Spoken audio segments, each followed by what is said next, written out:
నమస్తే welcome to our channel Amsterdam అమ్మాయి. ఇవాళ మనం రైస్ లేకుండా ఒట్టి రాగి పిండితో మనం రాగి ముద్ద ఎలా చేసుకోవాలి అనేది తెలుసుకుందాం. ఇది ప్రాపర్ కర్ణాటక స్టైల్ రాగి ముద్ద. రాగి పిండి అయితే తీసుకుంటున్నాను.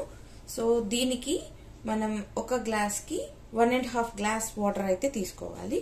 ఫస్ట్ నేనైతే వాటర్ ఫిల్ చేసేసుకుంటున్నాను అనమాట. 1 2 3 గ్లాసెస్. సో ఇప్పుడు ఈ వాటర్ లో మనం ఆల్రెడీ కొలత పెట్టి పెట్టుకున్నాం కదా, ఒక గ్లాస్ ఆఫ్ రాగి పిండి ఉంది. సో దీంట్లో నుంచి నేను ఒక టేబుల్ స్పూన్ రాగి పిండిని తీసి దీనిలోకి వేసుకుంటున్నాను.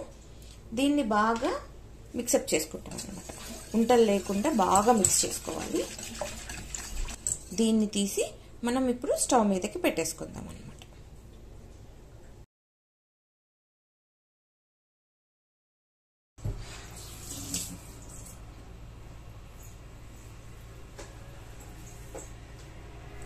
సో ఇప్పుడు వాటర్ ఇలా బాయిల్ అవుతున్నప్పుడు మనం స్టవ్ని సిమ్లోకి పెట్టేసుకోవాలి. పెట్టేసుకుని మనం ఇదివరకు కొలత పెట్టి తీసుకున్నాం కదా, 2 గ్లాసెస్ రాగి పిండి వేసేసుకోవాలి. చూడండి, ఇలా అంతా ఎక్కడ ఉంటలు లేకుండా పిండిగా కనిపించకుండా మిక్సప్ చేసుకుంటూ రావాలి.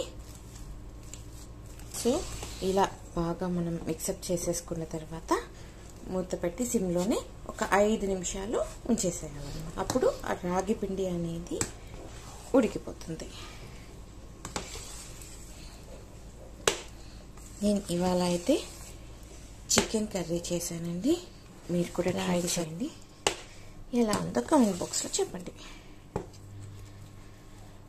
సో ఇప్పుడు నేను దీన్ని మూత పెట్టి ఒక 5 మినిట్స్ ఉంచేస్తాను. 5 మినిట్స్ తర్వాత ఇది ఆఫ్ చేసేసుకున్నాక ఒక ప్లేట్ని తడి చేసుకుని దానిలో ఈ రాగి ముద్దని పెట్టుకుని మనం ఇలా బాల్స్ లాగా ముద్దలు చేసేసుకుంటాం అన్నమాట.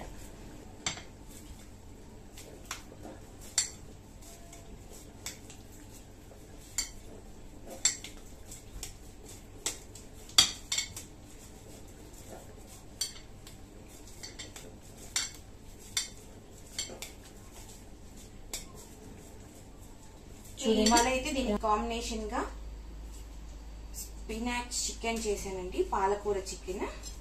సో మధ్యలో ఇలా కొద్దిగా రౌండ్ చేసేసుకుని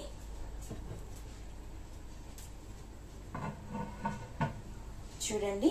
మీకు ఈ పాలకూర చికెన్ లింక్ కావాలి అంటే నేను బయోలో మెన్షన్ చేస్తాను. చూడండి, ఇలా వేసుకుని దీనిలోకి మనం కొద్దిగా నెయ్యి వేసేసుకున్నాము అంటే కనుక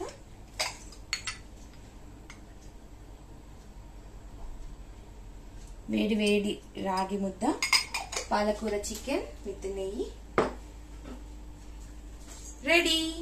మీరు కూడా ట్రై చేసి ఎలా ఉందో కామెంట్ సెక్షన్లో మెన్షన్ చేయండి. Thank you.